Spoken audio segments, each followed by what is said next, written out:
Marcelo Ebrard, secretario de Relaciones Exteriores de México, presentará con el respeto y el protocolo indispensable en la Asamblea General de las Naciones Unidas. Se trata de buscar con urgencia un acuerdo para detener la guerra en Ucrania y lograr hacia adelante una tregua de cuando menos 5 años en favor de la paz entre todas las naciones, para dedicar todo ese tiempo a enfrentar los grandes y graves problemas económicos y sociales que aquejan y atormentan a los pueblos del mundo. La política es el único instrumento que tenemos para evitar la guerra. Sin embargo, grupos de interés situados en posiciones de poder gubernamental o económico se esmeran en conducir la política hacia el conflicto armado.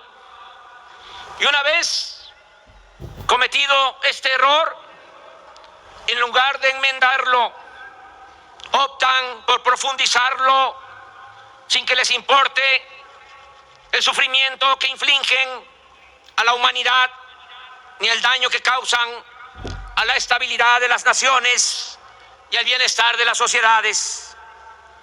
De esa manera se originaron la guerra de Rusia en Ucrania, las posteriores sanciones adoptadas y el masivo envío de armas al país invadido.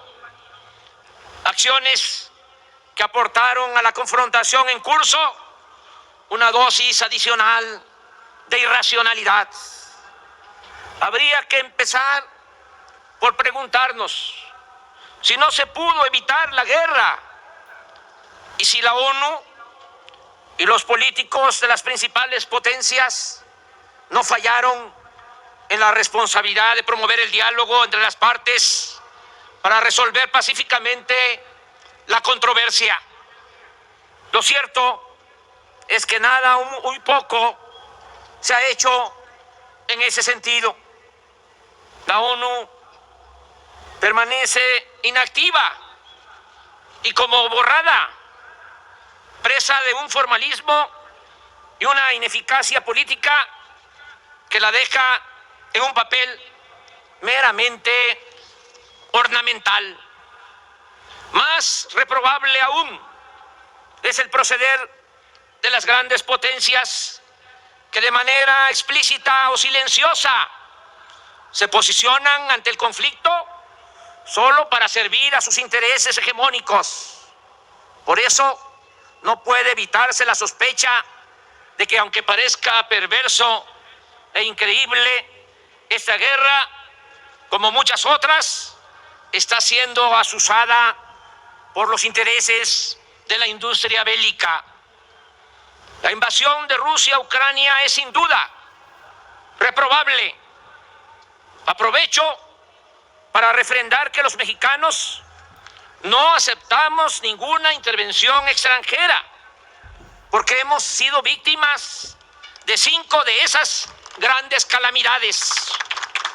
Una, con varios intentos de reconquista de España, 2 de Francia y 2 de Estados Unidos de América. Esas invasiones nos han costado sangre, martirio y territorio. Pero no por eso podemos dejar de preguntarnos cómo fue que los gobiernos integrantes de la OTAN le niegan a Ucrania su ingreso a la organización en momentos cruciales, por un lado, mientras que por el otro le ofrecen armas y sanciones económicas o comerciales contra Rusia, medidas que únicamente han servido para agravar el conflicto, producir más sufrimiento de víctimas, de sus familiares y de refugiados, para agravar el desabasto de alimentos y de energía y para impulsar la inflación mundial. Fenómenos todos que perjudican a la gran mayoría de los pueblos del mundo. Sin embargo, nunca es tarde para enmendar un error, máxime si se ha convertido en un atentado a los derechos humanos, sociales y económicos de todo el orbe. Es por eso que el gobierno de México propone que en lugar de que se siga alimentando esta dolorosa y absurda guerra, se constituya de inmediato un comité para el diálogo y la paz, el cual estaría integrado, si se acepta y hay voluntad de participar, de los posibles mediadores por los jefes de Estado de la India y del Vaticano, así como por el secretario general de la ONU. Me refiero al primer ministro Modi de la India, al Papa Francisco y al secretario general de la ONU, Antonio Guterres. La misión pacificadora debe buscar de inmediato el cese de hostilidades en Ucrania y el inicio de pláticas directas con el presidente Zelensky de Ucrania y con el presidente Putin de Rusia. Adicionalmente, este comité, de acuerdo a nuestra propuesta, debería conseguir también un acuerdo multinacional para pactar una tregua de cuando menos 5 años, aprobada por unanimidad en el Consejo de Seguridad de la ONU, y que implique la suspensión inmediata de acciones y provocaciones militares, así como pruebas nucleares y de misiles. El acuerdo establecería el compromiso de todos los estados de evitar enfrentamientos y de no intervenir en conflictos internos.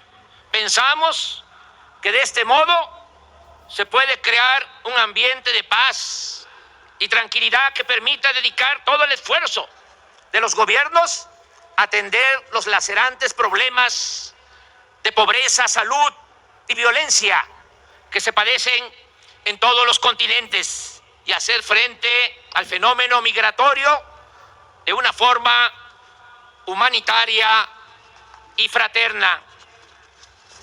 Sin paz no habrá ni crecimiento económico, ni mucho menos justicia.